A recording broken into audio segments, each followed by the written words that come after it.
What's up guys, this is Luis Joel and I'm going to be coming at you guys with another pulled pork video. This pulled pork recipe I'm going to be doing in the Masterbuilt electric smoker.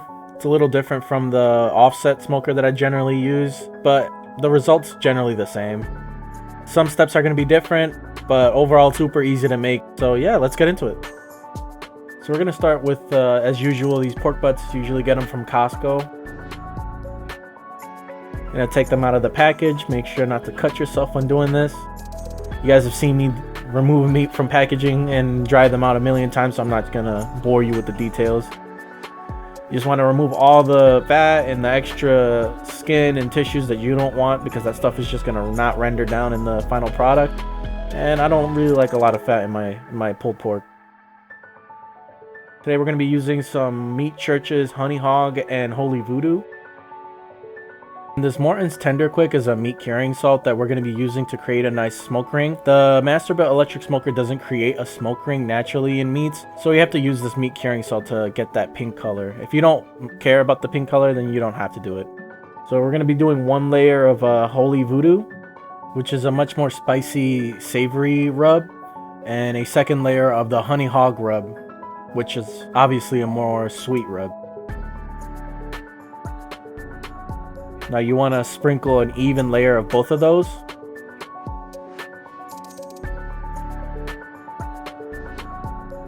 And then we're going to pat them in. You want to let these sit for about 30 to 40 minutes before we throw them into the smoker. That'll give them time to marinate. Today we're going to be using apple wood chips with a little bit of hickory. So after the smoker is nice and preheated, I'm going to remove the wood tray to replace the ash from the last time I smoked meats. I didn't really get to empty this out the last time, so I'm just taking the chance to do it now. And make sure you use a towel so you don't burn your fingers. Now we're going to go ahead and add some wood chips to the wood tray. Do keep in mind it's a little hot, so don't burn your fingers doing this.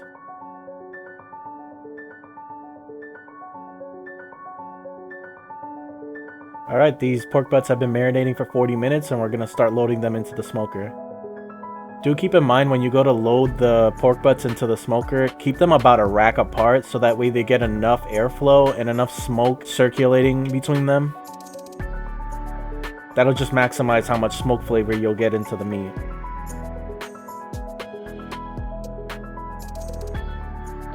I'm going to be using a probe thermometer to monitor the temperature of the meat. I'm going to be smoking these pork butts for about 8 to 12 hours, so I don't want this meat to overcook on me, so I want to definitely keep an eye on it.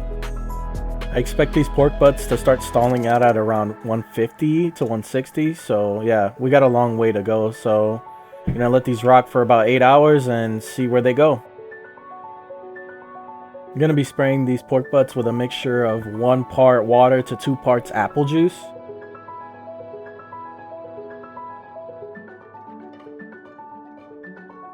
You could use a hog sprayer, but today I'm just going to be using this regular spray bottle.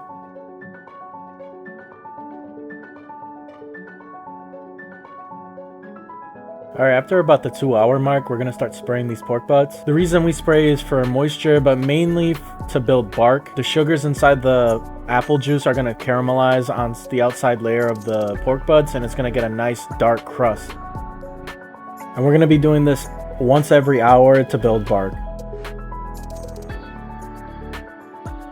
Okay, after about the 8-hour mark, we're going to start checking the temperature. This bottom pork butt is a little bit bigger, so it's reading at around 145. And the top one's smaller, so it reads at about 155. I'm going to let these rock out for another 2 hours and to see if we can get a little bit above that. If not, then we're probably at the stall. Just going to spray it down one more time and let it rock out for 2 more hours.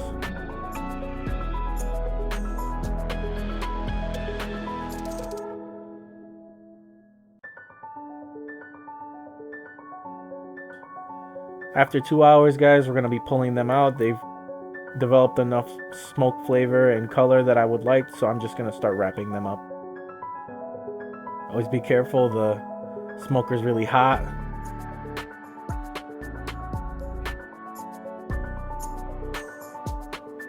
They have a beautiful mahogany red color.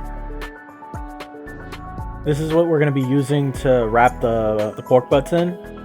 And I'm just checking the temperature again. Like I said, they were both reading at 145 and 155, and they stayed at that temperature for 2 hours. So yeah, we're in the stall. We're just going to wrap them to accelerate the cooking process.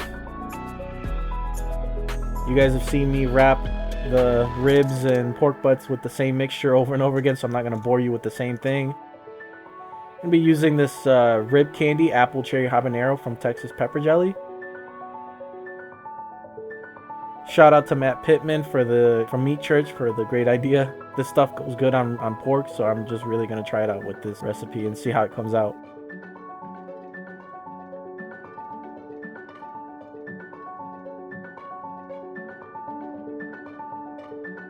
Once again, I give you another angle, same thing.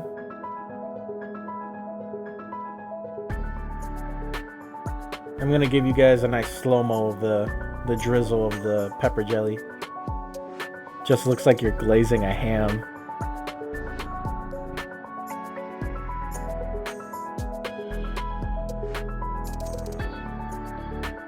Alright, we're gonna finish wrapping that up and we're gonna put them in the oven at 275 for about 3 hours just to finish cooking them. And I'm gonna keep my thermometer probe in to make sure that they don't exceed the temperature that I want them to. I'm gonna wait until they hit about 200 and I'm gonna start checking for tenderness.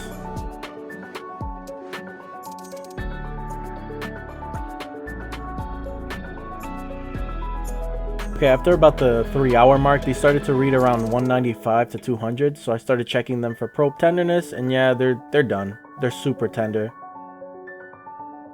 At this point, guys, it's like 3 in the morning. I'm just gonna wrap these up and throw them in a cooler to keep them warm and rest them overnight, and we'll just dig into them the next morning.